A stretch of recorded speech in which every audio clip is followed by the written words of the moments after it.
Nderuar teleshikues, mbrëma nisim emisionin Debatin Channel One. Unë sot kam ftuar një personazh me të vërtetë të veçantë. Vjen enkas nga Vjena për emisionin tim Debatin Channel One, zonja Hëna Këlqyra, vajza e Ali Këlqyrës. Mbrëma, mirë se erdhët. Mbrëma, zoti Roland. Në datën 25, babai juaj Ali Këlqyra, një personazh i njohur në histori, mbush 50 vjet nga vdekja e tij. Çfarë pritet të mbahet dhe të ketë si kujtim të babait tuaj? Dhe me këtë rast ju falenderoj sërish për prezencën në studio.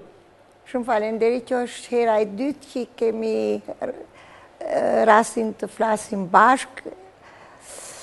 Çfarë mbetet? Mbetet shumë edhe pak.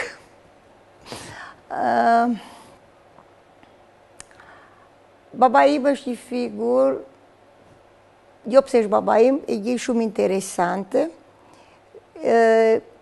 si njeri, si figurë që ka përcjell këto, themi, po thuaj 70 vjet të historisë të vendit. Sigurisht, vdekja vjen për çdo njeri nga neve, edhe sot, çuditërisht, baba njihet në popullin shqiptar vetëm në propaganda e rrep që i ka bërë Enver Hoxha, edhe pa dashur i ka bërë një të mirë, se të paktën i mbajnë mend emrin, ndërsa shokëve të tij që kanë bërë po ato vepra edhe që e kanë shoqëruar, nuk ja din as emrin, as ku prehen. Për këtë neve kemi një detyrë, jo unë si prind, po me të vërtet për të sqaruar pak historinë e Shqipërisë, që këto vitet e fundit, ose gjysmë shekulli, është komplet mashtruar, nuk është historia e vërtet, as të mirat, as të këqijat. Dhe cilat do jenë, po themi, ceremonit për babain tuaj? Ju në datën 25 mbush 50 vjet nga... Jo, më 24. 24 mbush... Unë do jem... Po ju keni ardhur enkas për emisioni dhe... Edhe për ju edhe pak për të përgatitur një darkë që dëshiroj të jap këtu në Tiranë, se një pjesë e familjes gjendet këtu dhe shumë miq. Por në Rom ku ndodhet varri? Varri ndodhet në një, qysh i thonë, Varreza, pranë piramides. Po? Edhe është një varrez por jo katolikët. Jo katolikët? Po, sepse në kohën kur Vatikani mbretëron të themi brenda si qeveri, ishte ndaluar që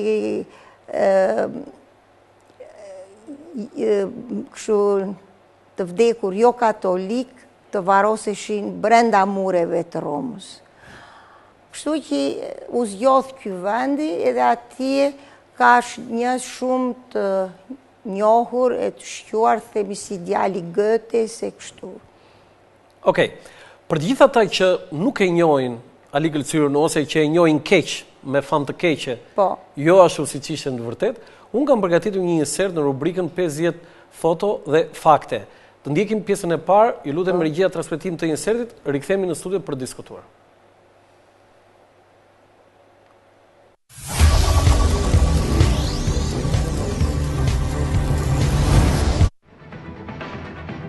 Pesdhjetë fakte për Ali Këlqyrën.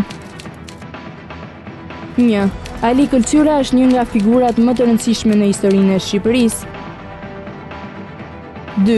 Jurist dhe politikan me prirje të majta, mund të quhet si një nga filozofët e të majtës shqiptare. 3.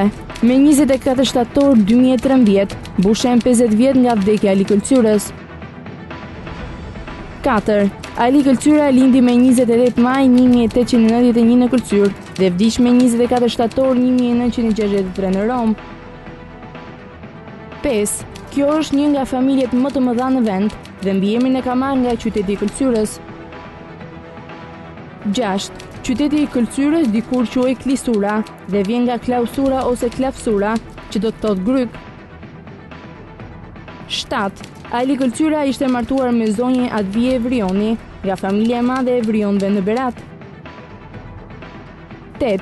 Advije Evrioni lindi me 5 tetor 1908 në Berat dhe vdiq me 28 nëntor 1993 në Vjenë. 9. Varri i Avdije Evrionit, që nga vdekja ndodhet në Varrezat e Vjenës. 10.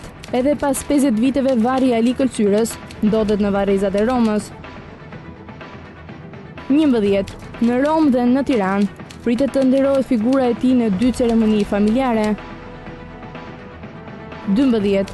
Edhe pse është deklaruar kthimi në atë dhe i jeshtrave të tij, shteti shqiptar nuk ka mundur ta realizojë këtë gjë. 13. E bia e tij, Hëna Këlqyra, do të jetë organizatore e 2 ceremonive. 14. Në ceremoni pritet të marrin pjesë pasardhës të familjeve të Këlqyrës, Vrioni, Vloraj, Toptani, Biçaku e të tjerë. 15. Presidenti Bamir Topi e ka dekoruar Ali Këlqyrën me urdhrin e Skënderbeut. 16. Ali Këlqyra ka qenë 4 herë i dënuar me vdekje gjatë jetës së tij. 17. 3 herë ka qenë i dënuar nga Ahmet Zogu dhe 1 herë nga Enver Hoxha. 18. Ali Këlqyra është i 17 në listën e të shpallurve nga regjimi komunist i kriminal i luftës. 19. Enver Hoxha i dërgoi një letër kryeministrit anglez Winston Churchill për Ali Këlqyrën. 20. Letra mban datën 1 qershor 1945 dhe i kërkon Churchill t'i dorëzonte në Shqipëri Këlqyrën. 21. Në letër shkruhet se pas dorëzimit Ali Këlqyra do të pushkatohej si kriminal. 22. Hoxha ka qenë në shtëpinë e Këlqyrës në Paris dhe ka uruar për lindjen e vajzës Hëna. 23. Ali Këlqyra është pinjolli i familjes Këlqyra, një nga familjet më të mëdha e më me histori në vend. 24. Sarajet e familjes Këlqyra u dogjën në vitin 1914 nga grekët. 25. Ali Këlqyra nuk pranoi qeverinë greke të Zografit dhe kufirin grek në Këlqyrë.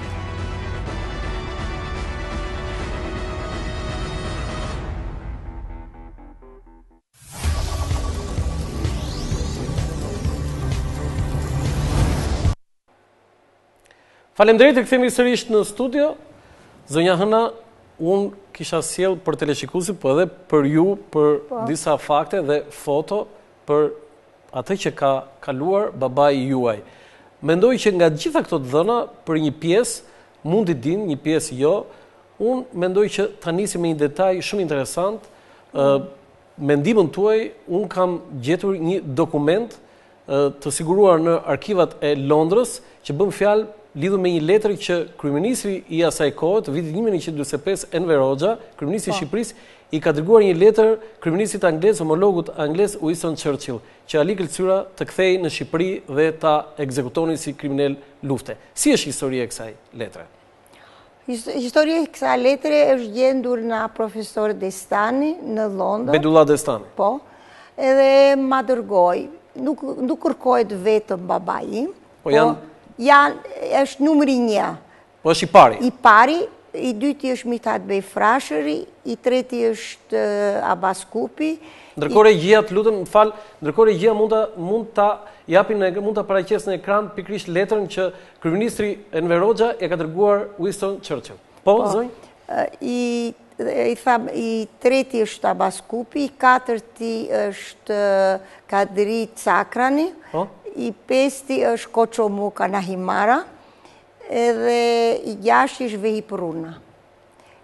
Edhe letra shkrua në gjuhën frange, edhe kryeministri i atëhershme i kërkon, më duket ishte kryeministër, zotit Winston Churchill, që ti dorëzohen edhe pak proteston se thot na keni premtuar në Moskë që do të na dorëzonit këta kriminalet e luftës, që të gjykoshin në Shqipëri, ndërkohë ata gjenden në Itali edhe janë të lirë, gjë që s'është e vërtet, se pikërisht si babaj, ashtu edhe Mithat Beu, në atë moment... Ku ndodheshin? Ndodheshin pranë në qytetin e Territ, në një ish fabrik të gomave Pirelli. Ja, kjo është letra që kryeministri i Shqipërisë Enver Hoxha, ja këtu është edhe në shkrim. I lutem regjia në këtu, që kryeministri i Shqipërisë Enver Hoxha mban në vitin 1945, sa po ishte çliruar Shqipëria, dërgon kryeministrit anglez Winston Churchill. Kjo është letra. Po, kjo është letra. Po, mund të vazhdoni, dhe babai juaj ndodhet thatë në? Faktikisht, më 25 prill të gjithmonë të 1945, do me thënë, për para se të mbarosh lufta e dytë botënore, që si datë është 8 maj, erdhën një ditë në kampin të Santa Farës, ku neve ishim të izoluar, jo të burgosur, po të izoluar. Në këtë kamp, unë me maman kishim të drejtë të dilnim edhe të hynim, ndërsa këta dy burrat, jo. Edhe e arrestuan. Kë arrestuan? Si baban ashtu dhe Mithat Ben. Kush i arrestoi? Policia britanike. Britanike, po? Edhe neve nuk dinim... Mithat Beu, Mithat Frashëri. Frashëri, po. Edhe neve nuk dinim ku i quan. Për 2 muaj na i kanë mbajtur të pshehët. Mamaja ishte të meruar, sepse për para këta kishin dorëzuar disa antikomunist figura kroate. Përfundimisht pasaj na e thanë që janë në Terni, edhe kishim të drejt një herë në muaj t'i vizitonim. Mamaja vetëm 25 minuta, shoqëruar gjithmonë na zoti Koço Muka, që ka dejtur pranë edhe nuk ka munguar asnjë vizit për baban. Dërsa mua më lejonin që në mëngjes heret të hynja në kamp edhe ora më 5 mund të dilja. Unë isha krejt e lirë, kisha një kuku, hanja me këta bënja. Sa vjeç ishit ju? Atëhere kam qenë plot 9 vjeqe. 9 vjeqe, po? Edhe në këtë kamp babaj ishin me numëra. Po?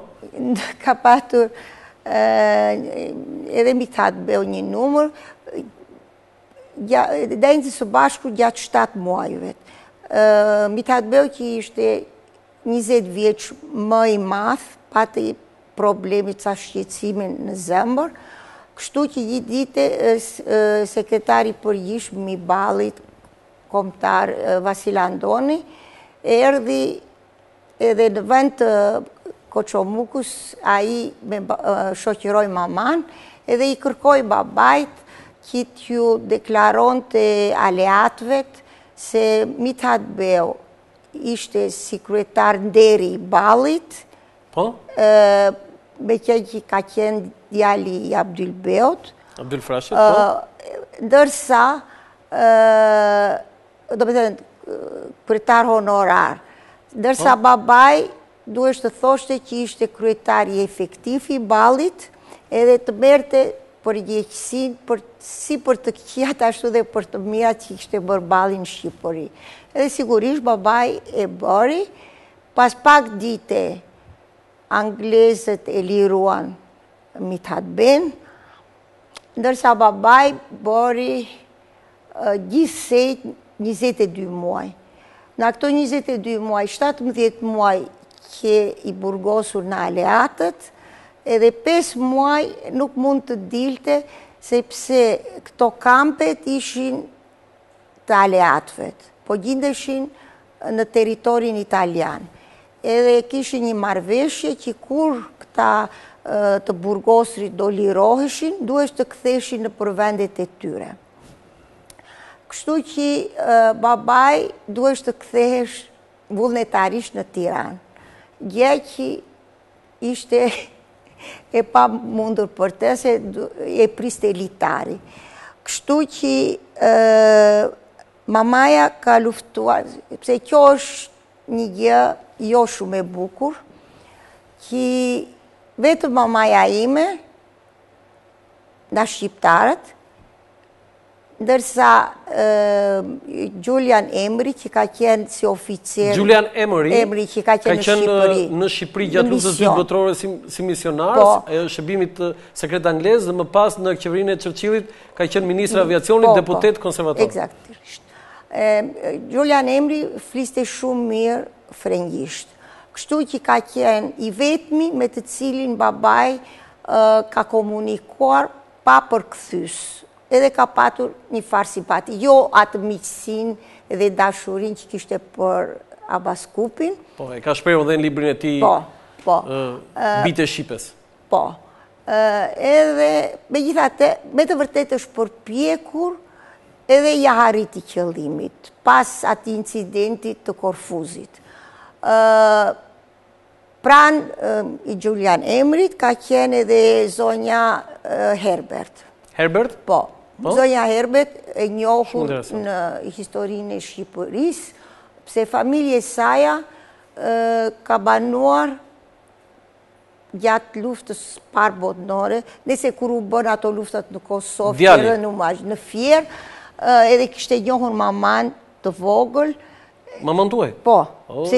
Po pse në Fier s'kishte hotele kështu, këta banonin tek Ymer Pash Vrioni në Fier. Edhe e kishin ruajtur këtë miqësinë. Edhe ajo kishte sigurisht një pozitë shumë të mirë në Britaninë e Madhe, dhe ajo ka bërë shumë demarshe. Tash për të kthyer se pika babaj pas incidentit Korfuzit, aleatët e lirojnë. Vetëm që zel do të nga kampi se italianët e pengojnë. Edhe është një ironi me të vërtet, se babaj, kur ka qenë i ri, ka marrë pjesë në luftën e Vlorës, si shumë shqiptarë të tjerë. Edhe për këtë shkak, ka bërë 5 muaj burg, sepse italianët e konsideronin si anti-italian. Do kalojmë të ajo zonjë, po të mbetemi pikrisht, do më thënë, anglezët nuk e dorëzuan babajnë tuaj dhe Mitat Frashe. Si pas asaj që dini, pse nuk e dorëzuan? Atë unë nuk mund të di pse nuk e dorëzuan, mase se me të vërtet nuk e di. Politike të tyre në fillim... Sepse ata ishin aleat? Po ishin prishur, ndërkohë misionet britanike dhe amerikan i kishin ndëbuar. Ishte momenti që ishin larguar nga Shqipëria? Po. Dhe ishin mbyllur ambasadat? Po. Ishte ky moment? Po. Okej, ju e nisët atë rrëfimin tuaj, po unë tani duhet ta fokusoj. Babai juaj konsiderohet si një figurë shumë komplekse, i dënuar 4 herë me vdekje, dhe më interesante se kaq është se ai ka bërë burg gati në çdo regjim. Dhe në regjimin e Enver Hoxhës, që nuk ka qenë as i ditë në Shqipëri, ai ka qenë në mungesë i dënuar po me vdekje. Gjithë ky tallaz në jetën e babait tuaj Ali Këlqyra, çfarë ka sjell në personalitetin e tij, në figurën e tij? Mase një shembull që brezet e ardhshme duhet ta kenë përpara syve, që s'ka kërkuar kur interesin e tij, që ka sakrifikuar me të vërtetë, dashi shumë njerëz sot sakrifikuar jetën. Ai e ka sakrifikuar, pse familja ka qenë, siç ja u kam thënë, edhe unë numri 2 për të. Edhe është interesant që sigurisht ishte nga një familje belerësh, etiketa ishte mjaft e mirë, por nëse shohim jetën e tij, nuk është mbështetur kur në një shtet i huaj, ose në një qeveri. Nuk ka qenë kur ministër, nuk ka qenë kur, nuk ka patur asnjë detyrë qeveritare, ka qenë gjithmonë në një pozitë gjithmonë më të lartë, por gjithmonë i zgjedhur me votat e popullit. Edhe kjo fillon ditën që po digjeshin Sarajt në agresë. Po, historia e jetës Ali Këlqyrës fillon pikërisht te Sarajit. Xhaxhai i tij ka qenë një nga firmëtarët e aktit të Njeri nga Xhaxhallari. Njeri nga Xhaxhallari ka qenë firmëtar Veli Bej Këlqyra, firmëtarët e aktit të pavarësisë. Dhe jo më larg, por në vitin 1914 digjen Sarajit. Si është ky moment? Urdhon? Si është ky moment? Pse? Çfarë ndodhi? Ndodhi që kur plasi lufta, erdhën Këlqyra u okupua nga grek, Besadi unë. Edhe s'kishin as shtëpi të përshtatshme. Dhe luftë e parë botërore? Po, jo, për para luftës parë botërore. 1914? Jo, se lufta po, në 14. 14. Jo, pse lufta grekët më 12 kishin filluar... Ishin futur, po, është vërtet, ishin futur në territorin shqiptar. Edhe kishin zaptuar Këlqyrën, edhe ishin si shtabi ushtarak, ishte brenda në muret e Sarajit. Gjyshja, do me thënë nene babaj tim, e kishin dërguar, se ishte vetëmja grua në shtëpi, pjesëtare e familjes, me Xhaxhan e babajt në Elbasan të Kebia, që ishte martuar me Hasan Bebi Çakun, dërsa babaj me të dy gjallartë, me Xhaxhan e tja me Muhammed Ben, gjindeshin në Këlqyrë me këta oficerat e kështu. Një dite i paraqisin Muhammed Beut, që ishte beu i Këlqyrës, edhe mund të themi beu i fundit i Këlqyrës, se babaj s'ka qenë kur beu i Këlqyrës, është vetëm i fundit i familjes. Babaj juaj ka qenë be, po dha dorëshën e oqit. Unë them bej në këtë gjë. A i ka sunduar. Babaj nuk ka sunduar në Këlqyrë. Kështu që një dite i thonë Muhammed Beut, që një kosisht edhe i ka rritur këta djemët, se gjyshi ka vdekur 36 vjeç, edhe i thonë që të njihte kufirin përmet të pelen... Si kufiri midis Greqisë dhe Shqipërisë. Sigurisht, Xhaxhai refuzoi, atëre ata oficerë tha neve do t'i drejtohemi qeverisë në Athinë. Edhe si përgjigje erdhi një ultimatum për 48 orë, o do të nënshkrohësh pranim, ose do digjeshin Sarajit. Edhe Muhammed Beu pas ka thënë, më mjaftojnë 4 orë, sa të nxjerr 118 trima që ishte garda e Sarajeve. Sa ishin? 118, atë dite. Atë dite, po banor, po familja sa ishte?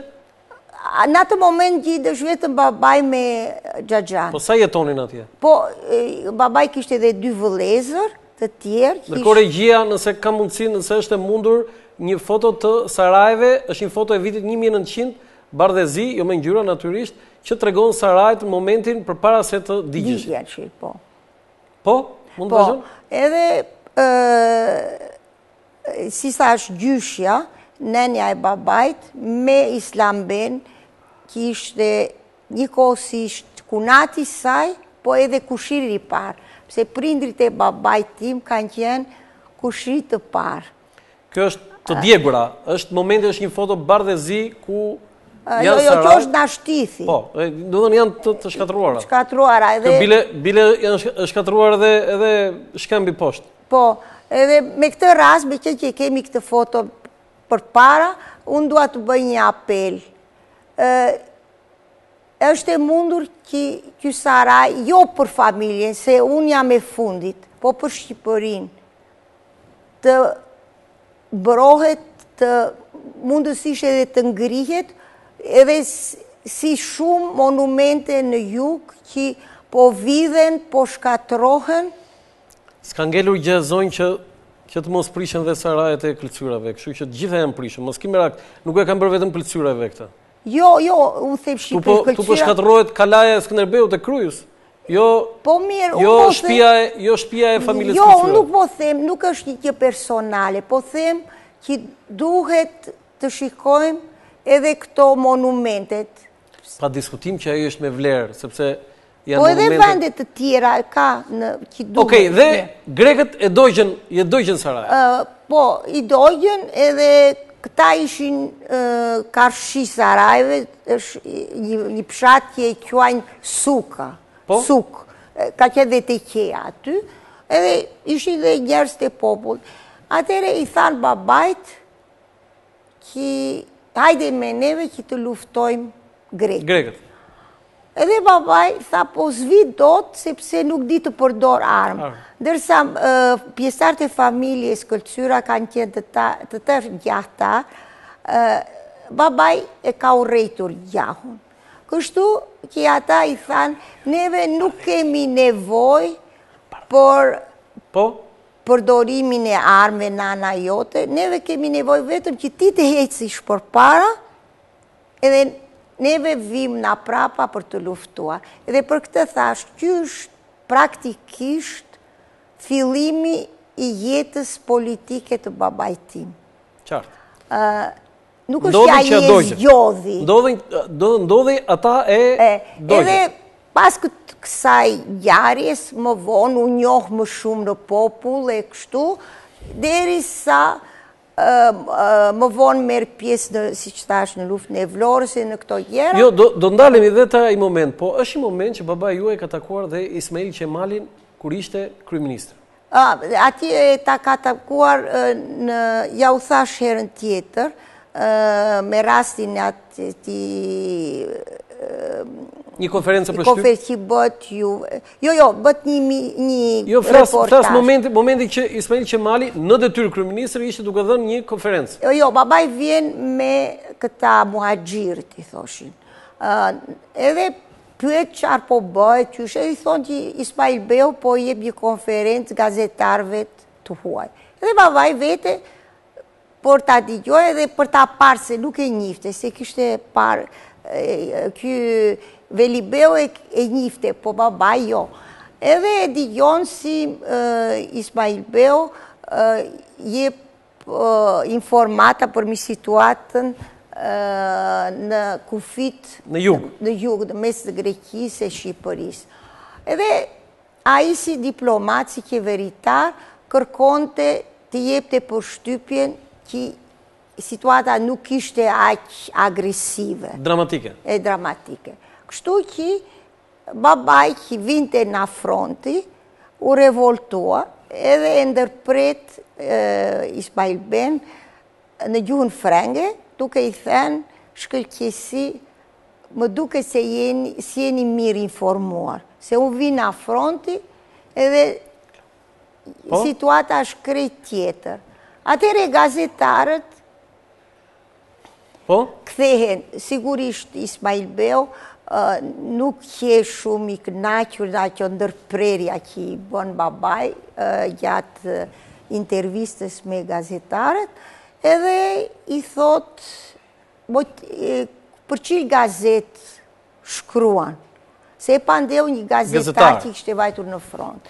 Edhe babaj i thot, jo, unë kam luftuar vetë, jam shqiptar, edhe vina familja e Këlqyrës, të bejlerëve të Këlqyrës.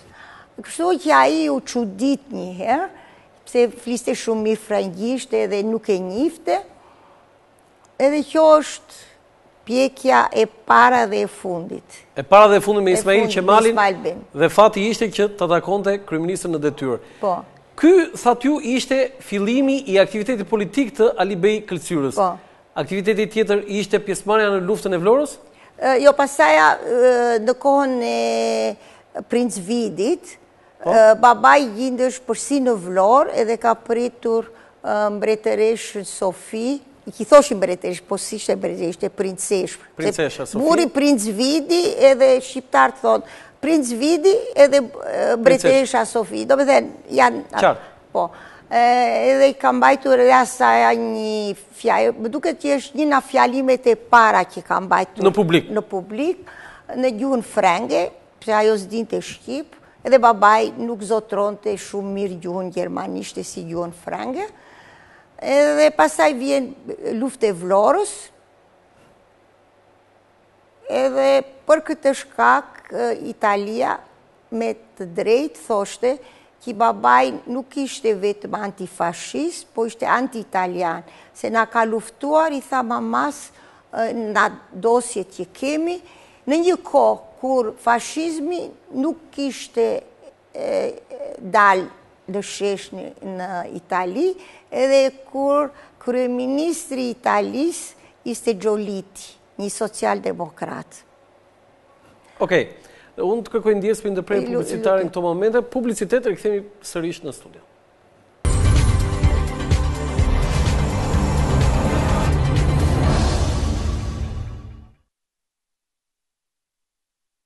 Faleminderit, i kthemi sërish në studio në bisedën me zonjën Hana Këlcyra.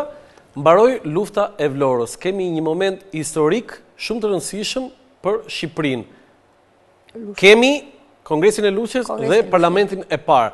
Aty Ali Këlcyra zgjidhet deputet. Po dhe në Kongresin e Luqës sigurisht nuk ka rolin që ka patur Mbreti Zok në atë rast. Po me të vërtet ka marrë pjesë në Kongresin e Luqës, zgjidhet në Gjinokastër në Gjinokastër deputet në parlament, edhe për të që një fitore e madhe, sepse si kandidat në ana kundërshtare ishte Myfit Beo Velibohova, që ishte kandidat i familjes Bejlerëve të Këlcyrës. Po? Edhe xhaxhallarët nuk qenë shumë të kënaqur, që babaj për kundra si kërkuan ta detyronin baban që të tërhiqte kandidaturën, po babaj tha, unë nuk po i bëj asnjë ofesë këtia Myfit Beot, po? Në qoftë se populli më zgjedh, nuk është faji im. Edhe të themi të drejtën, edhe në qoftë se sot disa pjesëtar të familjes Libohova nuk janë shumë të kënaqur. Nga kush? Që babaj vuri kandidatur kundra Myfit Beot. Myfit Beo vet e ka dashur, e ka ruajtur miqësinë derisa ka vdekur me baban tim. Ju e keni njohur personalisht? Jo, ka vdekur po. Unë jam e plak, po jo aq sa të njihja Myfit Beot, se ka vdekur shumë. Unë nuk e thash këtë zonjë, tani jo për çdo figurën e dim ditën e lindjes dhe të vdekjes. Jo, me të vërtet, jo, nuk e kam. Myfit Beu është martuar me... Myfit Beu është martuar 2 herë. Një herë me një zonjë me origjinë shqiptare në Stamboll. A, është e dyta Po, kishte edhe një djalë Maliqben. Po? Edhe më vonë me një zonjë ruse të bardhë. Që rritet në Danimark? Lindur në Danimark, ajo iku me prindrit, do me thënë iku, nëna ishte shtatzane, kur është larguar në Rusia cariste, edhe vajti në Danimark, masë sepse edhe nëna e carit ka qenë daneze, edhe ajo shkoj në Danimark, shu ishte një koloni. Më duhet të ketë patur një zë të bukur e kështu. Ju e keni takuar? Po. E keni takuar? Disa herë, po. Urdhoni? Olga? Zonja Olga. Olga. Po, edhe kishte edhe një djalë Elmas. Edhe ai ka qenë në akushi. Ruse kjo, emrin Elmas djali, fantastike. Po, ishte djali, vëshin emrit e familjes, edhe me këtë rast duhet të them që Elmas Libohova, djali i Myfit Beot, është një nga djemt e Bejlerëvet që në nderon neve të tërë. Pse? Për sjelljen e tij në Burgut, se Enver Hoxha e burgosim është një, më duket i vetmi Libovit, që ka, jo po e Kalbi në Burgot. Po fati i Olgës? Zonja Olga ka qenë për të admiruar. Familja nuk e strehoj, ajo flinte shumë herë për jashta, për dëshipëri, në xhamit, blidhte druçka edhe i shiste sepse duhesh të blinte ushqim për djalin. Wow. Po. Danezja. Po Danezja. Dija që kishim rus, kishim turq, kishim zojo, po daneze këtu në Tiranë. Po mirë, daneze se ka lindur, ishte aq daneze sa jam unë franceze se kam lindur në Paris. Ndjesh shqiptare? Sa shqiptare ndjesh ti që ke jetuar? Unë 100% shqiptare. Po si 100%? Sa vjet ke jetuar në Shqipëri ti? Pak, po nuk do të thoj... Nuk do të thot fare? Nuk do të thoj gjë. Do t'ju jap edhe një shembull. Unë sot, pas 2007-ës, që u ktheva pas 63 vjet në Shqipëri, edhe kisha vetëm në shtetësinë shqiptare, që se kam kthyer kur. Nuk e ke kthyer? Kur. Por kisha një pasaport si refugjat politik, u detyrova për të kthyer për të ardhur herën e parë në Shqipëri, të dorëzonja këtë pasaportën si refugjat politik, edhe të kërkonja në shtetësinë austriake. Po? Jo franceze, që unë kisha lindur atje, sepse pas Shqipërisë, Austria është për mua vendi më i afërt. Sa ndjesh austriake? Ndihem austriake, nuk ndihem austriake. Nuk ndjesh? Jo. Ndihem shumë mirënjohëse për Austrinë, sepse jam e bindur që pa Austrinë, masi sot do t'ishim si kurdët. Neve i detyrohemi këtij vendi shumë. A e kupton çka ke thënë? Po, e di. Je e përgjegjshme çfarë ke thënë? Po, ja, krejtësisht. Po. Kush është fakti më i madh që e vërteton këtë që ju thatë? Fakti më i madh është roli që ka lozur ministri i jashtëm Bertoldi. Edhe me këtë rast do themi gjë. Leopold Bertoldi. Po, që më erdhi shumë keq. Unë banoj në Austri edhe më vjen turp t'ju them austriakëve qarë udhe ka zgjedhur qeveria shqiptare për të nderuar graf Bertoldin. Një rrugic. Ndërsa, qysh jo? Ja, nuk është vetëm një rrugic. Po s'është një udhë... Ata që e njohin, ja, nuk është vetëm aq. Ata që e njohin historinë e Bertoldit dhe kontributën e tij, u janë mirënjohës. Një prej tyre, me sa e njoh dhe di unë, bëm përulem përballa asaj figure që e ka ndihmuar Shqipërinë. Shikoni, unë kam bërë shkollat në gjuhën frenge, pse kam bërë vetëm 3 vjet shkollën fillore këtu në Shqipëri. Edhe figura e Jeanne d'Arcës është një figurë madhështore për historinë frenge. Dhe i kanë vënë emrin bulevardit. Edhe i kanë vënë emrin. Jeanne d'Arc s'ka bërë kur gjë për Shqipëri. Jo vetëm s'ka bërë asgjë, po të pyesësh njerëzit në rrugë, kush është Jeanne d'Arc, se di hiç njeri. Po s'ka asnjë lidhje. Jeanne d'Arc nuk gjendet as në Austri, as në Gjermani emri sa, as në Itali. Mos gaboj ju aty banoni, te i bulevard? Aty va, po me qenë që, me të vërtet u çudita, edhe për mua do t'ishte shumë më mirë që t'ishte në vend të Bulevardi Bertoldi. O Bertoldi ose i Franz Josefit. Ose Franz Josef, Prerandori.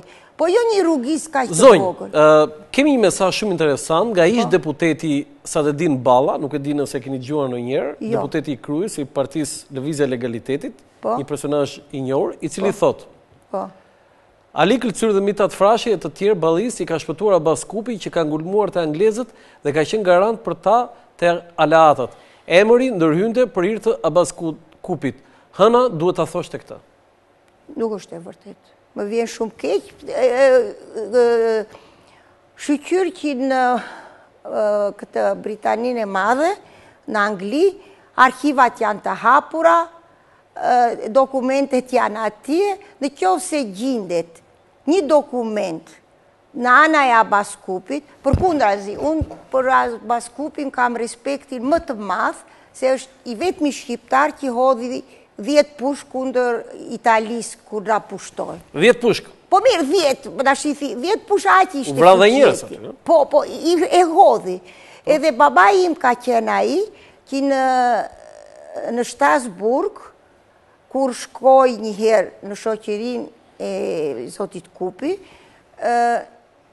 si delegacioni i Shqipërisë, babai kishte vajtur disa herë, njifte këta ministrat e huaj, edhe zoti Kupi vende për herë të parë. Kështu që babai e paraqiti tek shumë diplomatë dhe gjithmonë diplomat të vendeve që neve qonim vendet e robëruara. Edhe i folën frëngjisht, a i nuk dinte të përgjigjesh. I folën anglisht, i folën... Baskupit? Po. Edhe njerin a këta i tha, zoti Klisura tha, qarë gjuhë e flet zoti Kupi? Baba i tha Shqip. Po mirë tha Shqipja nuk është një gjuhë për këto...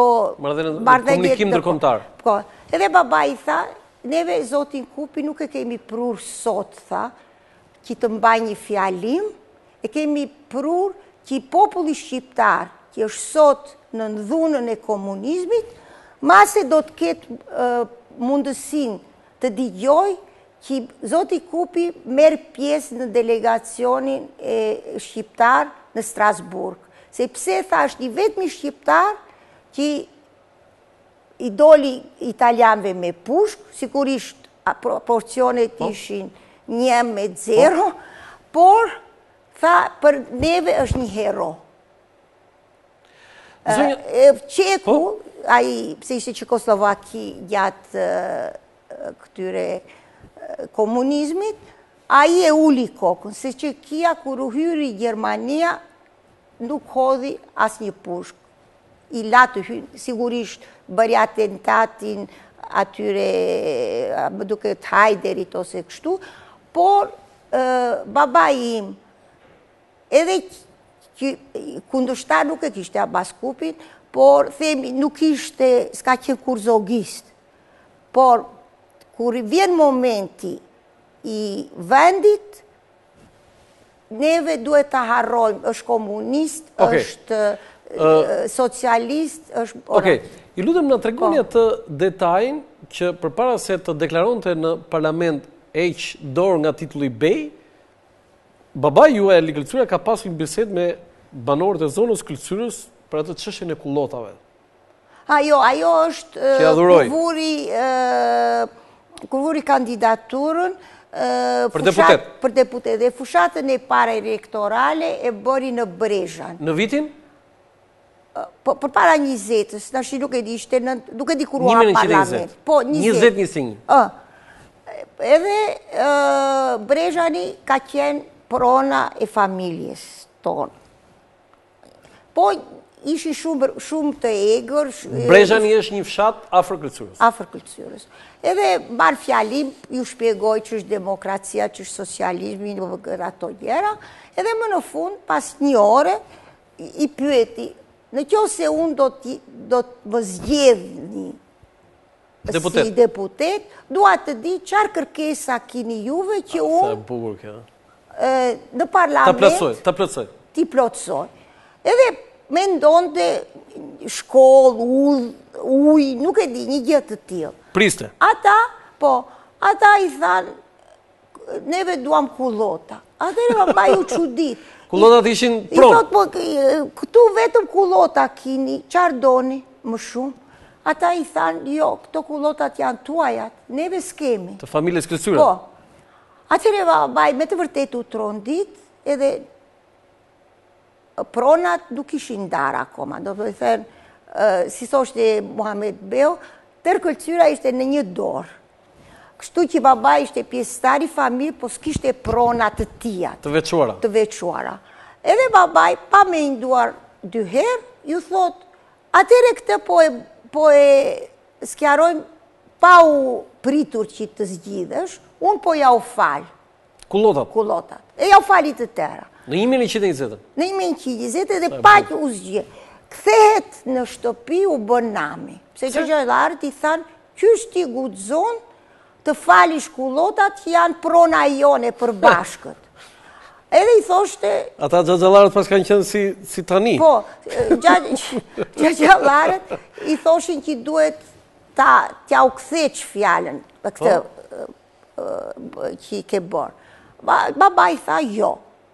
Unë tha, kur të ndajemi një herë, do të kem një pjesë në këto pronat? I thanë po. Mirë, tha, shënoni këto kullotat sa si përfaqe kanë, edhe mi zbrisni nga pjesa ime. Mirë, vetëm që babaj bën një gabim të vogël, mas edhe se din të fare që duhesh bërë. Ja u fali, kështu, një burr, një fjalë kështu në besë, edhe nuk shkroj kur në dekastër të i regjistronte që ishte... Në kadastër. Edhe ata i përdorën, deri sa erdhi komunizmi. Edhe u sekuestruan në zyrë, sepse ishin në emrin e babait. Kur u bë sekuestrimi, ishte vetëm sekuestrim dhe Eli Këlcyrës? Po, vetëm Eli Këlcyrës. Po mas 90-s çfarë ndodhi? Pritni. Pas demokracisë që quani juve,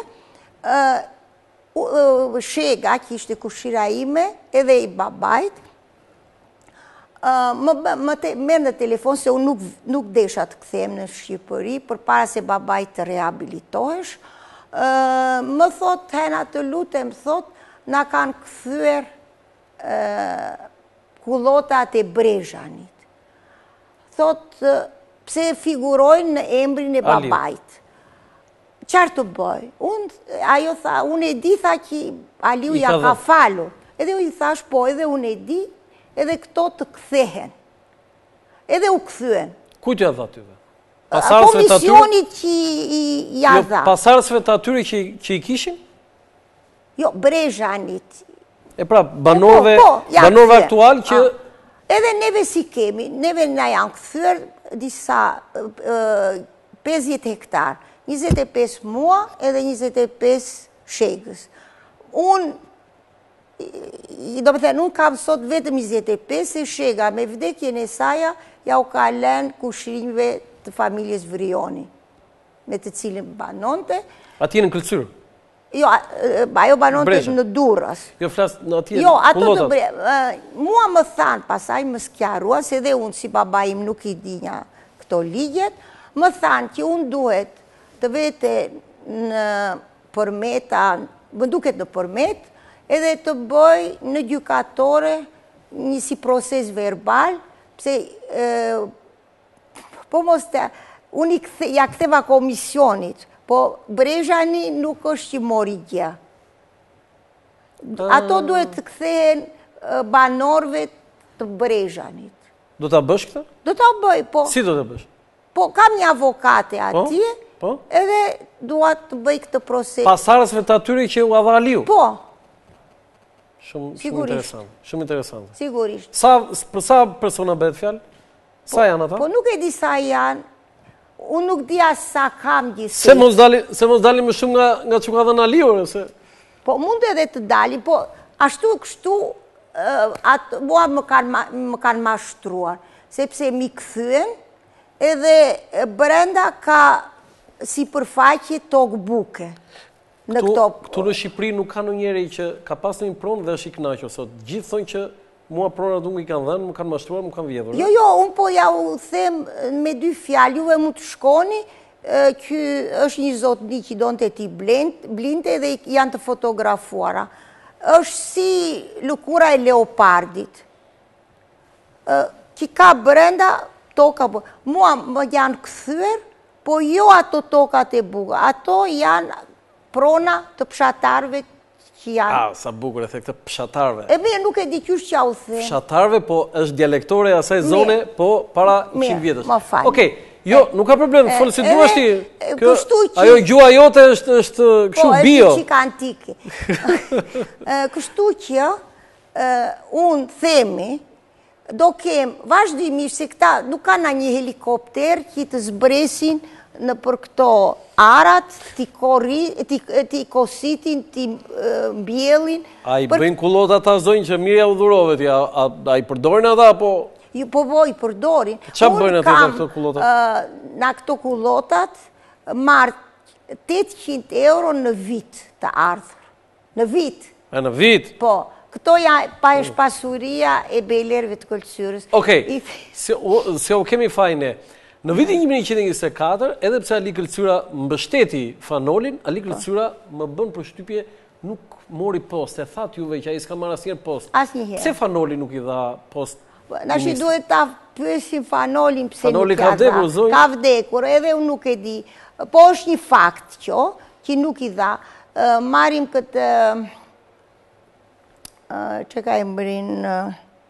Stavro Vinjahun? Stavro Vinjahun, që ka qenë Mik me babain. Ka qenë në universitet me baban, edhe pas që ai u martua edhe nuk pyeti më as për Shqipërinë, as për popullin shqiptar, që mbronte në parlament, me baban... Kush nuk pyeste? Stavro Vinjahu. U martua me një zonjë, me një vajzë atëhere italo-shqiptare, edhe që ishte shumë zengine, kishte një fabrik makaronash. Wow. Po.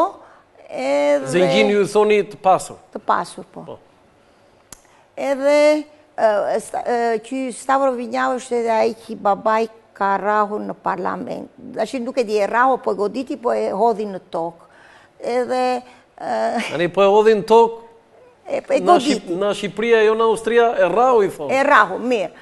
Po me gjithate, në atë moment, e ngriti se... Ai babaj juaj s'ka qenë engjëll, Po i gjene ishte në familje kulturës.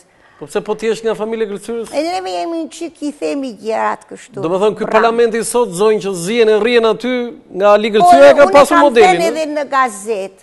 është një shembull, se thash je rau, po në moment që e heth në tokë, opozita brohoriti, edhe babaj ullet e ngre Stavron, e përqafon, edhe i thot më falë, jo në dhomë, po për para parlamentit. I kërkoj falje. Edhe miqësia ka mbetur private. Këta sot me të zonjë, deri këtu e bëjnë këshu, këtë më falet për qafim se bën njeri.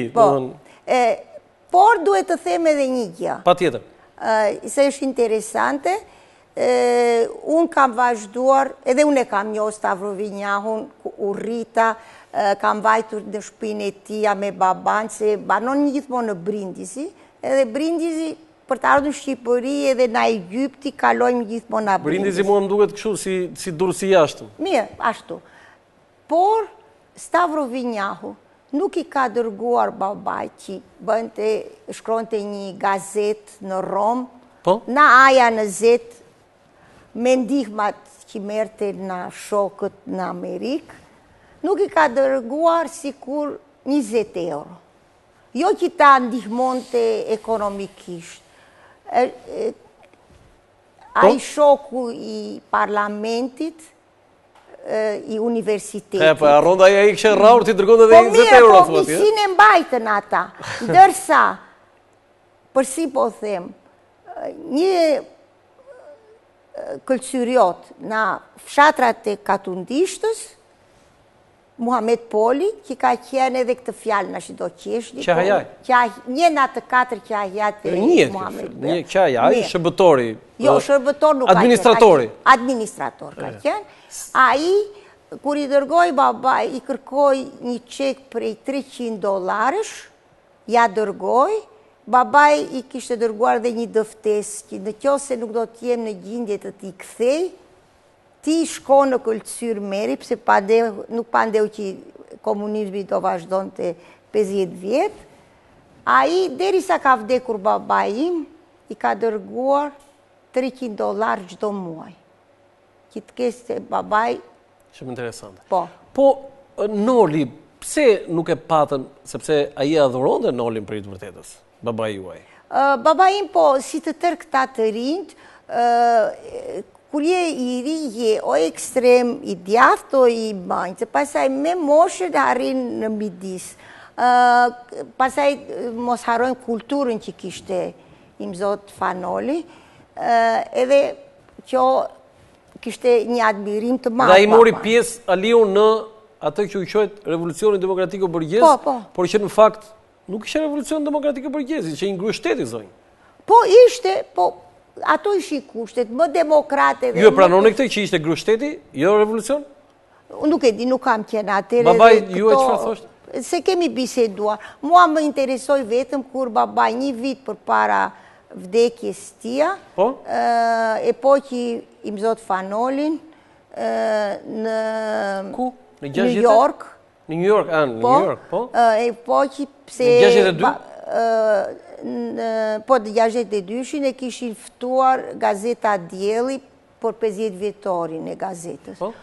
Edhe të them të drejten, këto dy pjekje ka qenë interesante. Pjekja e parë me mbretin Zog, edhe pjekja e dytë me Fanolin, edhe mjerisht në asë njërë atë dyja unë nuk kam qenë prezent.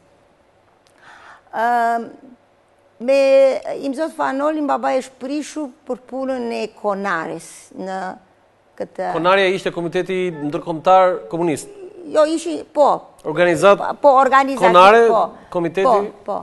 Në Vjenë, edhe babaj ju tha që këta janë marksiste kështu, edhe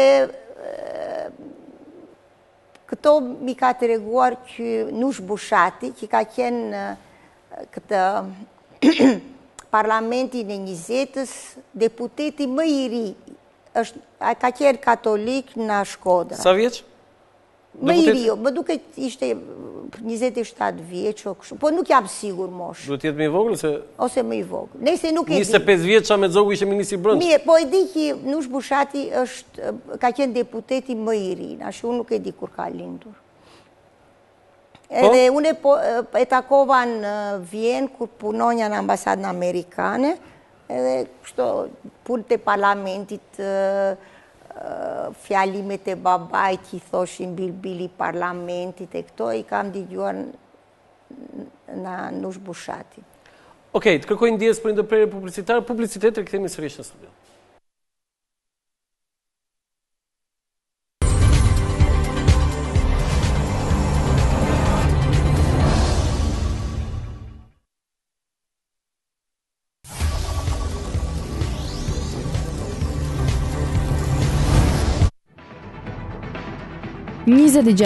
Salajet e kulturave janë djegur 2 herë nga italianët, me 1940 dhe 1942.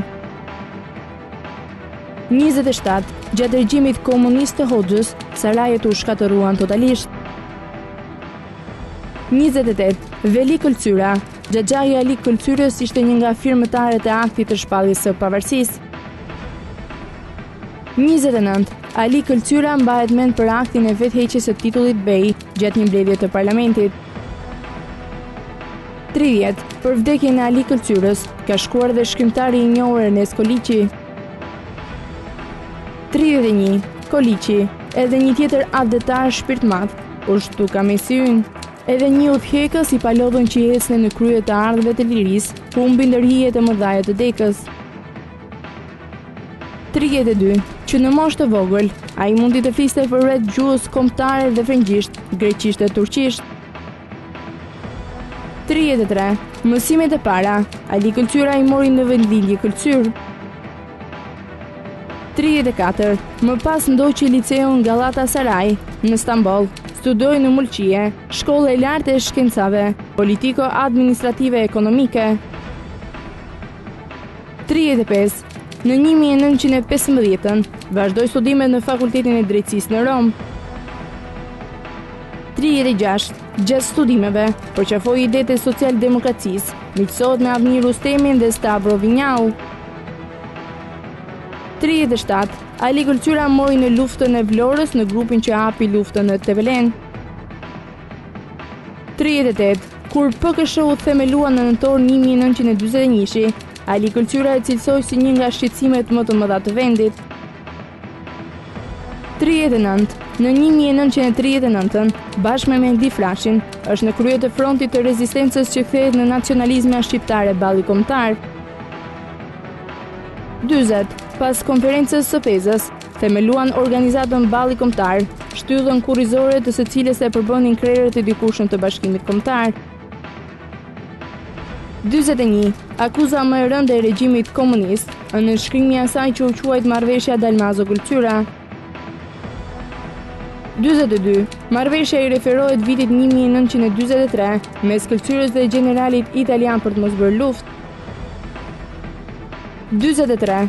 Hëna Kulcyra e ka shpjeguar se asgjë të vërtet nuk ka në këtë marrëveshje.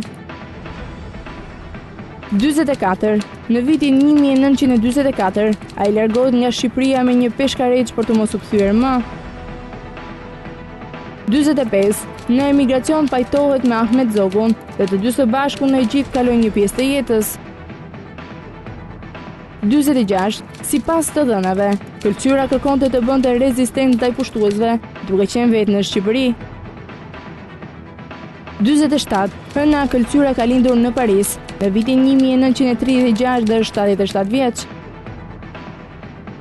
48. Hëna Këlqyra ka nën shtetësinë shqiptare dhe austriake dhe është rikthyer në Shqipëri në vitin 2007.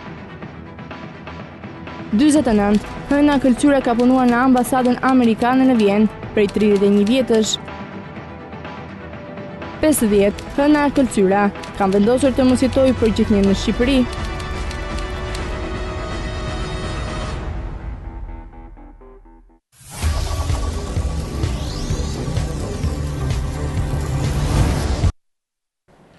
Faleminderit, i kthimi sërish në studio.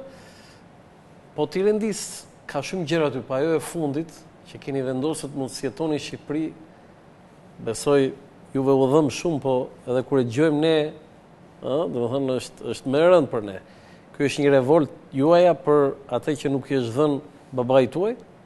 Po, ajo edhe fakti që kur ka ardhur komunizmi në fuqi, në Këlqyr ka gjetur vetëm sarajet të djegura nga Greku, shtëpitë e Xhaxhallar të Muhamet Beu, do të ku banonin neve, plus edhe dyqanet të djegur nga italianët, nga batalione eme.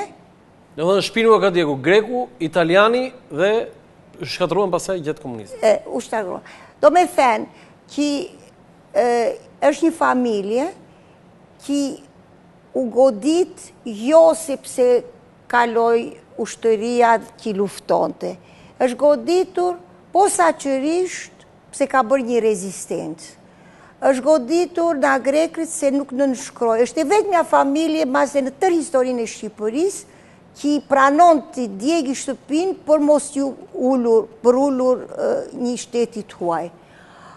Digjet nga italianët në 40, edhe 3 herë u dogjën shtëpia, sefte 7 dyqan të para me banesi për e kështu, edhe të dytën herë 24 dyqane. Da të cilë 20 të babait, 2 të Muhamet Polit, edhe 2 të farmacisit edhe të mjekut Luiç Radosh na Shkodra. Edhe unë kthehem në Shqipëri, edhe mua më kanë kthyer ca gur që janë të prishura, edhe unë si qytetare ati vendi, duke bajtur edhe në shtetësin, gjuhën, nuk më njihet ose nuk më jepet as një dhomë ku unë të banoj. Të pak të ngesti. Pse nuk është që mirë pronat i muarët i bot, po pse unë mos të kem të më kthehet si dëm shpërblim për ato gjerat, se babaj italianët ja doqën se nuk deshi të marri pjesë në luftën greko-shqiptare, ose greko-italiane. Janë aq të ngatruara, ju po bëni një pyetje, janë aq të ngatruara gjërat këtu në Shqipërinë tonë, zonjë nderuar? Po pse janë vetëm për familjen tonë, jo për të tjerë. Shqyr që është vetëm një fëmijë, thonë, edhe nuk bërë një 10 Ali Këlqyra, edhe kjo është grua, dhe 77 vjeç, se po të ishe një 10 fëmijë, do merresh me ata, po me ty, vetëm, thonë, e kemi më të lehtë neve. Këtu janë të tilla gjërat, zonjë, që nuk kthehet ai dinjitet. Po unë dinjitetin e kam edhe pa prona. Jo, dinjiteti që ta kthej shteti. Po. Të respektoj shtetin, them po. Ju jeni një grua dhe zonjë nderuar në gjitha të që ju keni bërë. Po. Po, kur unë pyeta, sepse një shoqëri austriake dëshëron në jug të bëj diçka për jugun. Edhe donin të ngrehnin një si shkollë, shtëpi për pleqë, kështu, për të formuar edhe dhenë punë të rinjve, hem shkolluar, hem formuar si asistent që të vend të lajnë edhe të shikojnë dhe për to pshatrat, pleq që s'kan më fëmi se punojnë jashtë e kështu. Edhe më kërkoj, kishte vajtë këllëcyrë pa ditur që unë janë a këllëcyra. E njoha në Vjenë, edhe i thash që unë s'ka marë prona kështu, por e di që kam toka. Edhe e pyeta kryetarin e bashkisë këllëcyrës, ka në një tokë të lirë që nuk e ka zaptuar pshatari edhe s'ja keni falur, më tha, nuk e di, mund të ketë. Atëherë i thash, mund të ma këtheni që unë t'ja jap asaj gruas që ta bëjnë, më tha, jo, duhet ta bleq. Thash, qarë, unë të ble tokën time, që rria atje, ka 60 vjetë, hem i muanën, hem si punojnë. Pse pandejen duke marrë, këto toka do bëshin bejlerë, po dhe beu i punon të toka. Se ndërrojmë do të popullin, zonjë? Jo, unë nuk përka me popullin, unë të them, në ka një drejtësi, si, për shembull, të vi një njeri, që i ka djegur në luft, qeveria ka detyrë si një kështu në shtetas, t'i japi një shtëpi ku të banoj. Shega, kushira ime, akoma minorene, ka bërë 4 vjetë burgun në Gjenokastër. Ka larë nevojtoret publike në këllëcyrë. Okej, zonja Hana, ka një mesazh interesant, nuk e di këtë, për marrëdhëniet e babait tuaj me Enver Hoxha. Po. Një televizionist që nuk identifikohet, thot, zonja Hana, e nderuar zonja Hana, në Paris, është një informacion që nuk e di nëse a është i vërtet dhe a i konfirmoni ju, që baba juaj Ali Këllëcyra është takuar me Enverin, kanë pirë kafe, kanë qëndruar mbas çlirimit. A është e vërtet kjo? Që çlirimi? Mbas 44, do të thënë, i themi ne mbas çlirimi, u çlirua Shqipëria në 44. Kur u sklavëruat? Si? Kur u sklavëruat? Sklavëruat apo slavëruam? Jo, sklavëruat, u bët sklav, nuk u liruat. Me gjitha atë kjo është opinioni. Është e vështirë ta them unë këtë u sklavëruam apo jo. Shqipëria pati një regjim komunist diktatorial 45 vjet. Po nuk erdhi, shiko. Populli vet nuk e ndjente zonë. Populli thoshte lumë si ne. Po, në të tërë këto vendet që neve i thoshim të robëruara, është futur ushtëria Bashkimi Sovjetik, në Gjermani. Vetëm në Shqipëri nuk është shkelur në ushtëria Sovjetike. U çliruan me forcat tona në zonjë. Po, u sklavëruan me forcat, dhe juve e dini shumë mirë, as hynit, as dilnit, edhe shumë herë... Okej, si ishte ky informacioni? Shikoni, e pare punës, baba im është pjekur në Paris me Enver Hoxhën. Është takuar për takuar? Për para 39. Për para 39. 3 herë. Pse thatë që i erdi për të uruar... Kur keni lindur ju? Nuk është e vërtet. Është e vërtet ajo, po jo një herë. Herën e parë, pse... Tani është e vërtet asë është e vërtet, se ata e kështë nëzirë unë aty? Ajo që uroj të shtëpia për ju? Ajo është e vërtet, po nuk është e vetmja herë. Ka dhe dyert të tjera? Po, herë e parë, më falni, herë e parë është kur vdes Faiku. Cili Faik? Faik, vëllai babaj që pura eshtra tu në Këllëcyrë. Edhe kur vdes Faiku, vjen... Në cilin vit? Në 35. Në 35, Enveri ishe në Paris? Po. Po, dhe vjen të shtëpia? Vjen për të ngushëlluar. Bile pruri dhe një kuti me puro, pse nuk e di juve kishit zakon që kur vdes një njeri... Kush juve? Në Shqiptar. Në Shqiptar, po, është cigare, është si... Po, edhe një, po për para, edhe herën e fundit është për ditë lindjen time. Po herën e dytë? Kjo ishte herën e parë? Unë në 36 të kam lindur. Po. Herën e dytë për ditë lindjen, për lindjen tuaj? Për lindjen, po. Herën e parë fare, kjo ka qenë në Itali tek Bahri Omari. Te motra, te burri motra, te shpje motra. Edhe i jep Bahriu një letër për baban. Edhe kjo i telefonon, thot kam një letër, edhe ja bie babajt. Edhe brenda ishte, i thoshe Maria Ali të lutem ndihmoje se ka ca kërkesa e kështu, si që di e kam kunat e këtu. Edhe babaj e pyet këtë, qarë do, edhe që i kërkon të hy në bashkimin kombëtar. Enveri? Po. Babaj na faiku, e dinte që kishte një bursë të shtetit, Për Enveri, të Mbretit Zog, po, edhe që ndërkohë nuk i kishte kaluar disa provime. Nuk i kishte marrë? Nuk i kishte marrë. Edhe ishte në rrezik. Në cilin universitet ishte? Më duket në Saint-Étienne, po, jo në Paris. Edhe i thot, po, nuk i kishte ba. Mirë, po, na, vëllai i dinte, i kishte babaj këto informata. Edhe kur zoti Hoxha i thot, babaj që dua të hynë edhe unë në këtë bashkimin kombëtar. Që ishte këtë bashkim kombëtar? Bashkimi kombëtar ka që si bali kombëtar, po kishe për, që i thonë, objekt, këshu qëllim, të rëzonde qeverinë e Mbretit Zog në Shqipëri. Do më thënë, a i kishte edhe bursën nga... Po, edhe ajo që, baba i thot, po qysh do të futesh kur ti je me një bursë të Mbretit Zog këtu.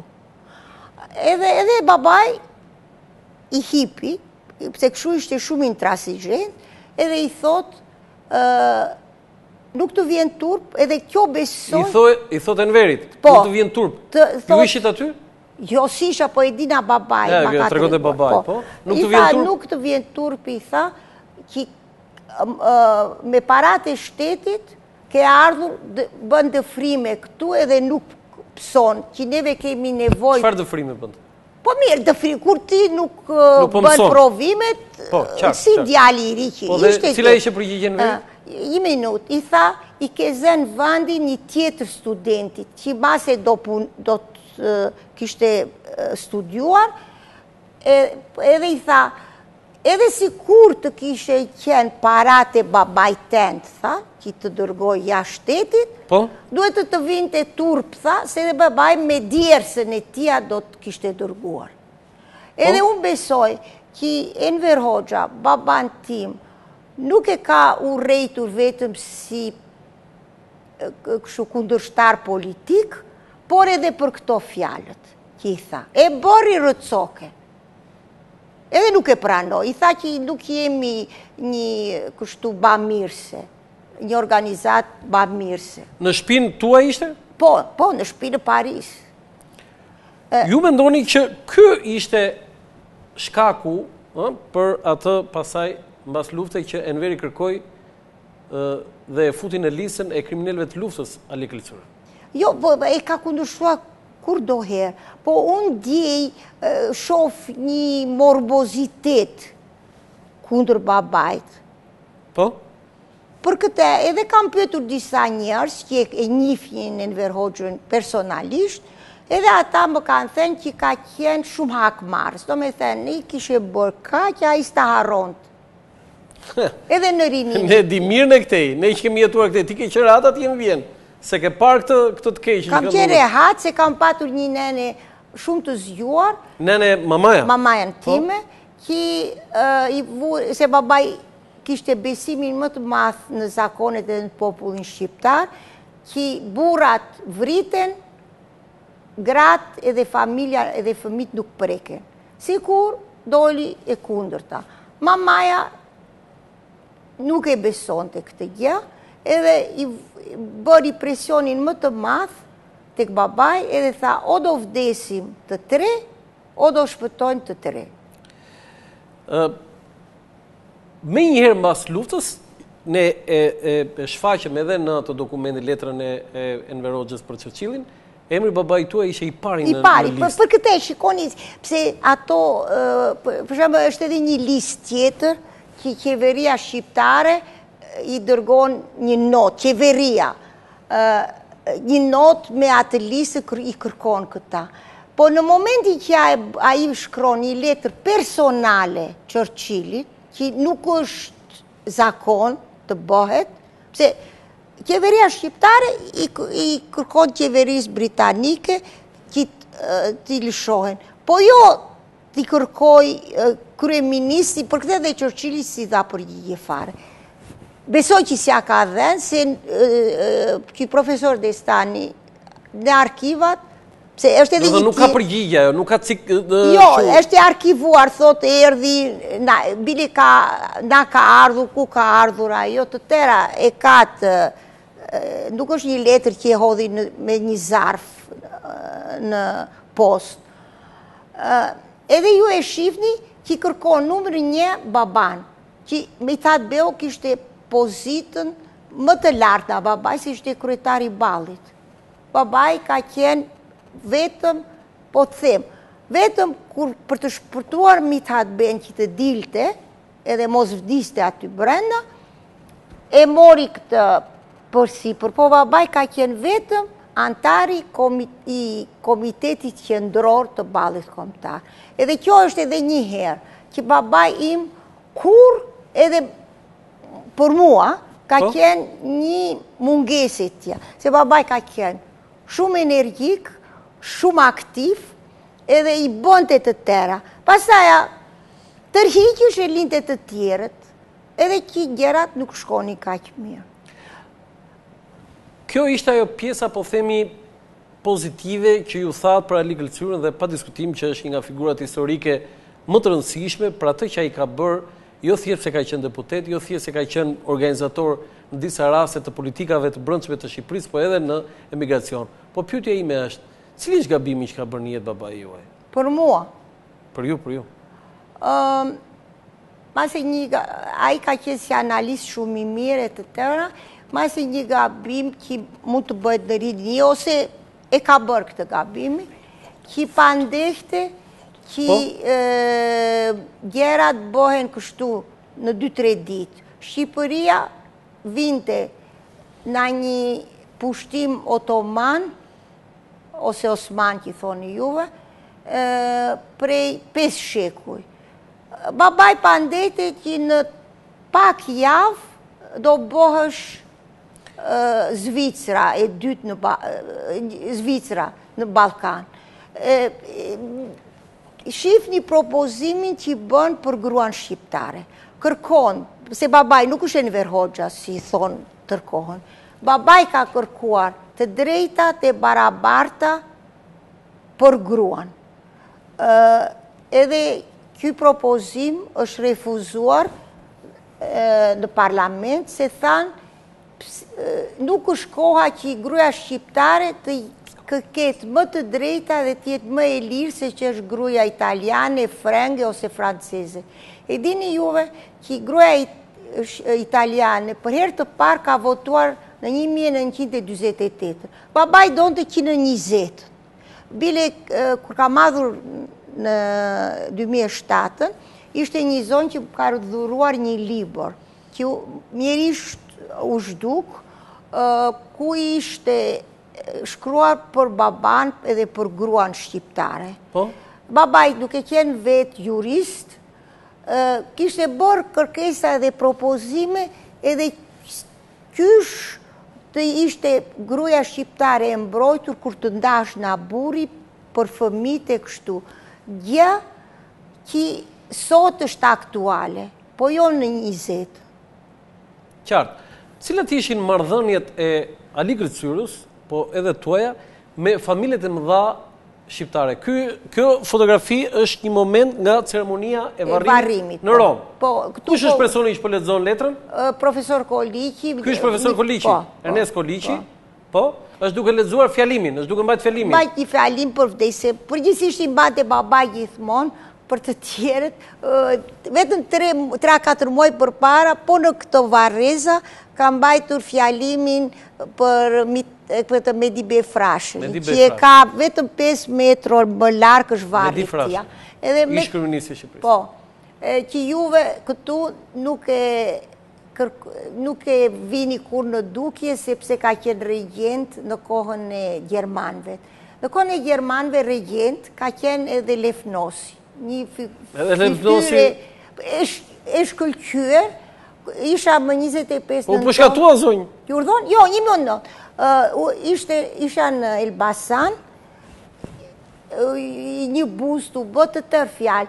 Vetëm unë bëj një pyetje. Pse Lefnosi është patriot, edhe Mehdibe Frashi është tradhtor se që regjen në kohë. Tani ne mendojmë që ne shqiptarët këtu zonjë, i themi këto, pse ky kështu, pse ky ashtu. Po na e thatë dhe ju që na vini nga jashtë, akoma më lëmsh bën këto. Lefnosi ishte firmtar i pavarësisë dhe është vlerësuar dhe i ka marrë këto dekoracione, vlerësime, për shkak të prezencës së tij si firmtar. E dini që Mehdibe Frashëri ka qenë ministri, më duket ministri i jashtëm në kohën e mbretit Zok. Ka qenë dhe ambasador në OKB. Jo, në lidhje. Në lidhje të kohë. Jo, kur ka ardhur Italia, mori mikrofonin edhe denoncoi këtë pushtimin e Shqipërisë, kërkoi lidhjeve kombeve të bashkuara në Zhenevë që të mbronin Shqipërinë. Italianët e internuan për 3 vjet në Rom.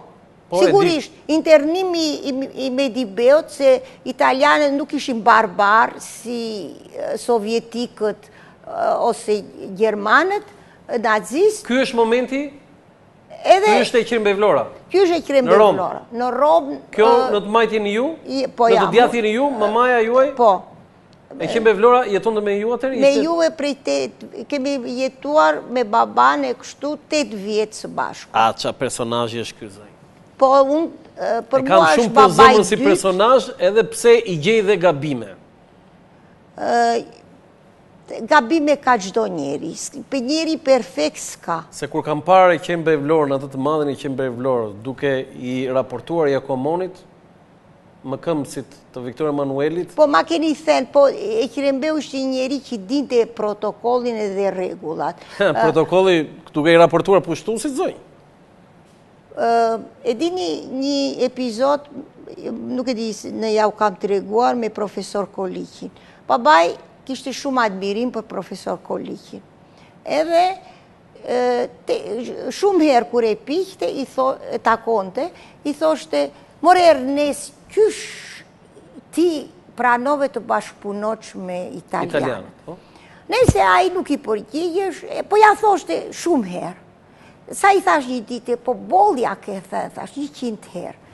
Një dite, gër telefoni, dalun në Rom, edhe profesor Koliqi më thot, i thoj babajt edhe i Qirëmbeut, ju kam ftuar për darkë të shtunën. Po? I thash mirë. Edhe vajtë. Babaj përsi, ja tha këtë punën. Përsëri, si bashkëpunove me italianët? Një intelektual kështu si ti të bashkëpunosh me italianët. Po? Edhe profesor Koliqi tha, Alim, më fal një minut, unë gritë, shkoj në dhomën, biblioteka ose byroja e tje në shtëpi, edhe na bie një telegram. Edhe na tha, këtë telegrafin e mora pardije na Kosova. Një shkollë që profesor Koliqi, si ministri kulturës shqiptare në kohën e italianëve, ka vajtur në Kosovë dhe ka inauguruar. Po, ka bërë një revolucion për hapjen e shkollave. Po, atë vit kishin mbyllur këto provimet e maturës. Edhe i dërguan profesor Koliqit një telegraf për ta falnderuar. Edhe i thot babajt, Ali thot, po të japë sot, jam në gjendje të përgjigjem atyre pyetjeve që më ke bërë vazhdimisht pse unë bashkëpunova me Italinë. Unë tha, pa Italinë këto shkollat nuk i hapja dot. Edhe Shqipëria si hapte. Justifikohet kjo zonjë? Një moment. Për këtë tha, unë më mirë damkos veten time si kolaboracionist që paka shumë më quan ti, por hajir, po pse, unë po, se kur je ushtar, për vendin tënd jep jetën. Edhe ai, për ato shkollat, që neve jemi sot krenalte që dalin studenta, edhe që gjua Shqipe në Kosovë nuk është më javë, pse jo? Kush kishe drejt? Aliu apo Profesor Koliqi. Profesor Koliqi kishe drejt? Po. Edhe babaj mbeti. Kam frikë se kishte baba juaj kishte të drejt.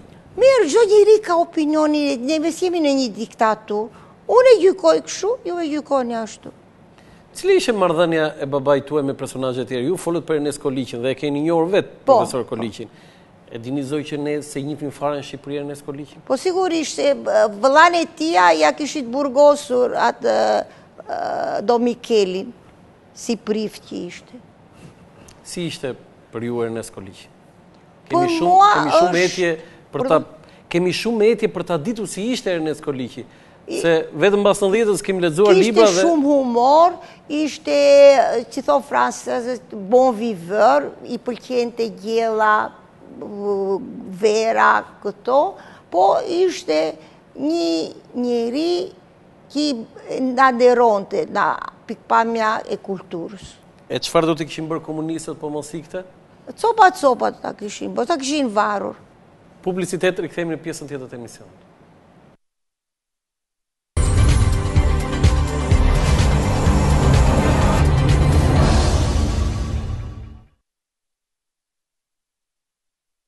Faleminderit, i kthehemi sërish në studio, ka një numër shumë të madh mesazhesh, sidomos këto pinjollë të familjeve të mëdha.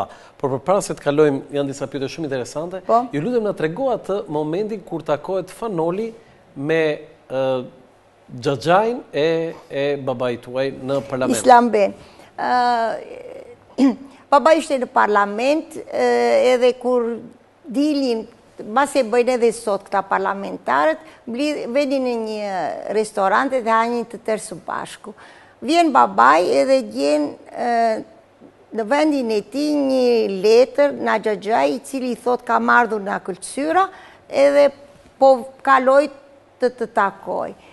Babaj nuk i erdhi mirë, sepse Islambehu ka qenë shumë reaksionar. Edhe sigurisht Fanoli ishte kundër bejlerëve, kështu që nuk i vinte mirë që të dy të takoheshin. Por Fanoli në atë moment po e shikonte baban, e shef që babaj prishe të fytyrë, edhe pyet, Ali që kena një lajm të keq? Jo, tha babaj, po ka ardhur Xhaxhai nga Kulcyra. Edhe Fanoli thot, po mirë, le të vi. Që të keq e ka? Urdhon? Që të keq e ka, le të vi. Edhe vjen, edhe Fanoli e dinte që Xhaxhai Islambehu kishte bërë shkolla të larta jashtë. Edhe ndërsa me baban e me këta bënte kështu debate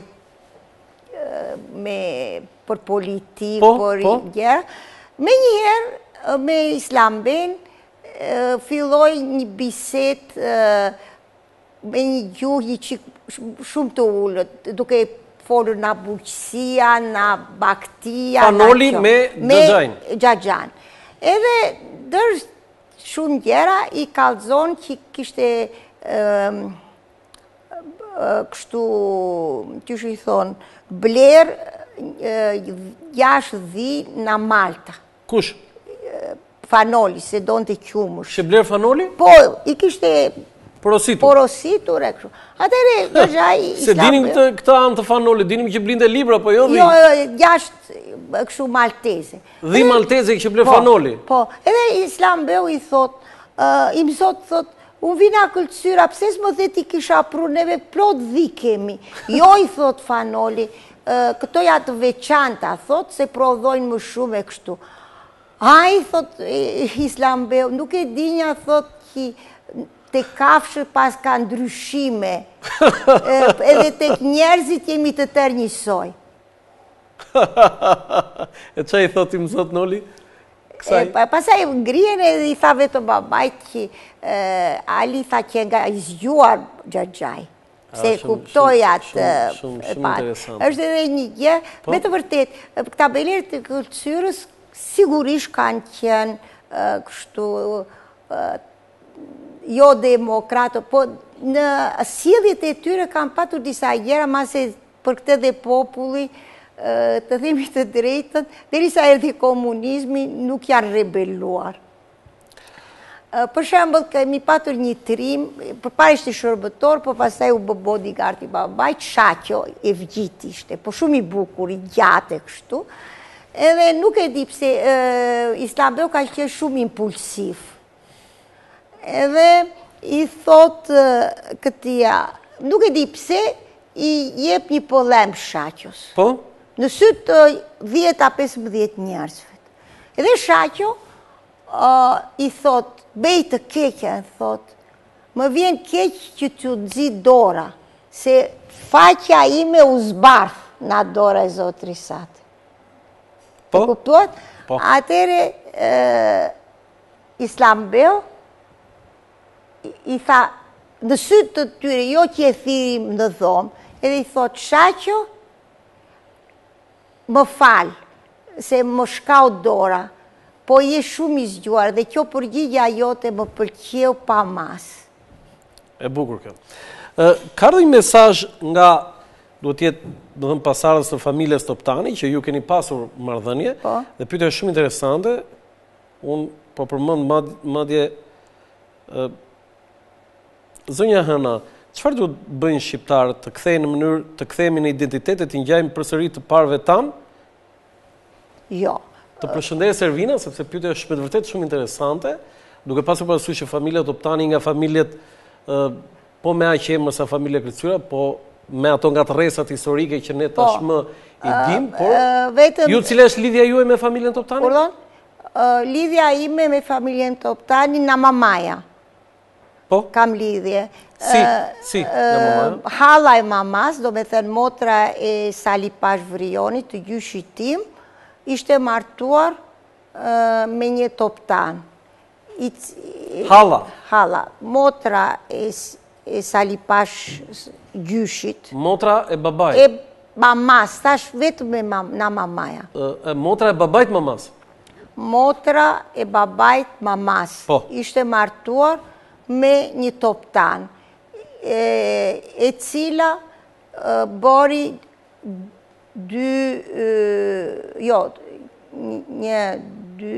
tre vajza. Vajza e madhe ishte nëna e Qrembe Vlorës, që mamaja është kushri, janë kushri të parë me Qremben, edhe unë kushri të dytë, me nënën e Qrembeut, unë kushri të dytë me Qremben. Motra e dytë ishte në Mehanemi, martuar tek Pashot, edhe treta ka qenë Qania Anemi, që Tirancit ja u kam thënë duket edhe një herë, e quanin Esat Pasha me fustan. E bukur kjo, shumë e bukur kjo. Shumë e bukur. Zonja Hëna, ka disa pyetje që mund t'i bëjmë edhe në një kohë tjetër, në kuptimin e historisë. Ju, për hir të vërtetës, shumë pinjoll të familjeve të njohura kanë ardhur mbas vitit 1990 në Shqipëri, ndërsa ju keni ardhur në Shqipëri, mos gaboj, për herë parë në vitin 2007. Po. Dhe keni vendosur të mos jetoni në Shqipëri. Po nuk mund të rritë. Pse kaq vonë? Se nuk pate atë dëshirën të ja u përsërita. Në 93-shim ka vdekur nëna juaj. Po ja u përsëris. Nuk erdha sepse baba im nuk ishte i rehabilituar. Edhe nuk kështu si që kuptojnë... Nga kush doni ju të rehabilitohet baba im? Po nga qeveria që erdi, se pandeja që ishte një qeveri antikomuniste. Sa pun kishe qeveria, do merresh me baban tuaj? Jo vetëm, ishi plot njerëz që ishin... A ishe mjaftuar me dekorimi që i bëri presidenti Bamir Topi dhe vlerësimi që i bëri zonja Jozefina Topalli? Do t'ju them një gjë. Baba im në jetën e tij s'ka marrë kurrë dekorata, edhe nuk ka bërë kur, ja u thash, përpjekje që të bësh ambasador ose të kishte një post. Çdo gjë që ka pozitë që ka patur në jetën e tij. Sot ne themi që politikanët nëse nuk synojnë dhe nuk kërkojnë të marrin postet, nuk janë politikanë. Po, baba im ishte i kundër, për baban tim, baba i tim ka qenë 100% një parlamentar. Më pyeti një gazetare atëherë, do kishte dashur baba jo të bësh kryeministë. Jo që s'ka dashur, po s'do t'ishte as i aftë. Pse baba im s'ka qenë kur nën punës. Gjerat, njerëz mund të bëhet kështu kryeministër me njëherë, do bësh sekretar, do bësh... Edhe ajo ka një... Okej. Zonja Hëna, ish kryeministri Pandeli Majko më ka thënë në një intervistë që largimi i Ahmet Zogut, i mbretit Zot, në 7 prill të vitit 1993 nuk ishte tradhti. Cili është komenti juaj për këtë? Edhe unë e gjykoj që s'ishte tradhti. Po atë doan ju turrën, ju sulën atij Pandeli Majko sikur... Po mirë, na shtithi çdo njeri për jo. Shikoni, baba im ka qenë një kundërshtar i mbretit Zog.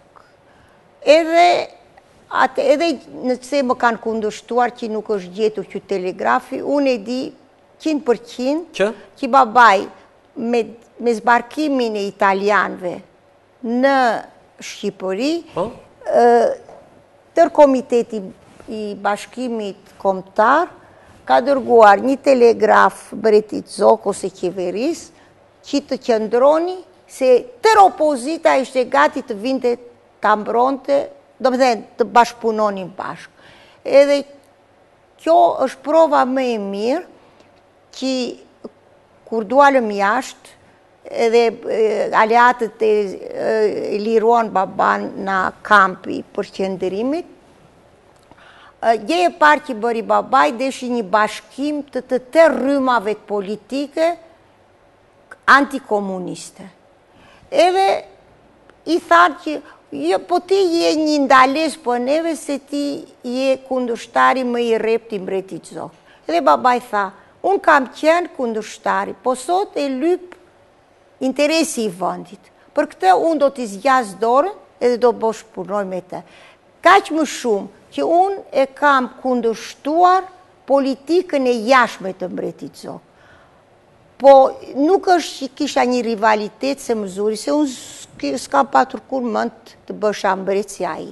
E dyta tha, që na viti 1939 edhe deri ishte 48 atëre, mbreti Zog s'ka bërë asnjë veprimtari në dëm të Shqipërisë kur ishte në ekzil e kështu. Për këtë e tha, nuk shoh përse unë të kem problem të bashkëpunoj me ta. Zonja Hëna, në historinë e Shqipërisë, nga themelimi i shtetit, nga Ismail Qemali deri sot me Edi Ramën, janë 33 kryeministra. Kanë qenë 33 sadrazam shqiptar në perandorinë e Turqisë. Me të vërtet. Ma ka thënë Kirembeu se unë nuk e kam numëruar. Urdhoni. Do të thënë 33 shqiptar kanë qenë në qeverinë e perandorisë. Jo në qeveri, ishin kështu vezir dhe vezir të mëdhenj quhen ato. Po. Vezir. Po. Vezir dhe vezir të mëdhenj. Kryeministër ishin, kançelier. Në këta 33 kryeministra, i thoshin sadrazam. Sadrazam unë nuk e di, po di që vezir të paktën me fjalorin e Ismail Beut. Po. Cili kryeministër është ai që ka vlerë më të madhe dhe që ka dhënë më shumë këtij shteti? Shikoni, unë nuk jam historiane edhe nuk e di me hollësi. Për shembull, me qenë që është i pari, është për mua Ismail Beu Vlora. Edhe nëse shumë njerëz thonë që s'ka qenë i aftë si kryeministër, neve shohim vetëm rezultatet, po duhet pak të hedhim edhe një sy ç'ishte situata e Ismail Beut në atë kohë. Ai ishte po kryeministri që ju mendoni se ka qenë më negativi, më që ka punuar në dëm të Shqipërisë ose s'ka bërë atë që duhet bënte? Si kryeministër. Po e përsëris, tash unë nuk e kam një peshore që t'i vë këtu, edhe t'i them. Për shembull, si kryeministër, edhe mbreti Zog ka qenë shumë pozitiv, se ka filluar qeverinë të bëjë Shqipërinë një shtet, ka bërë gabime, po ka bërë shumë gjëra pozitive. Për këtë, po them, është shumë zorë që të kush është më. Po mirë, ai që për ju spikat për problematiku, që nuk ka bërë ato që duhet bënte. Në është si qarë prisni juve, për shembull, po them, jo pse u rrëdzuan ashi, për shembull zotin Berisha, shumë negativ, që në këto 20 vjet nuk arriti. S'ka qenë 20 vjet kryeminist, 8 vjet ka qenë. Po 8 vjet, hajde. Po 20 vjetët këto, në këto 20 vjet, ditën e flamurit, në shtithi. Në 100 vjetorin e pavarësisë, po? Humbi rastin të thërriste për një bashkim edhe të tërë popullit. Pse neve dilnim në një shekull ku pati gjak, vëllavrasje, edhe janë edhe plaga që nuk janë mbyllur akoma. Ai e pati rastin që gjindësh në atë pozit, edhe për mendimin ti mund të gaboj, duhet ta kishte bërë këtë gjë. Cili është mendimi juaj për kryeministin e fundit që ja dozoi qeverinë Enver Hoxhës, Ibrahim Biçakçiu? Ibrahim Biçaku është një kushiriri mamas time, përsi, po.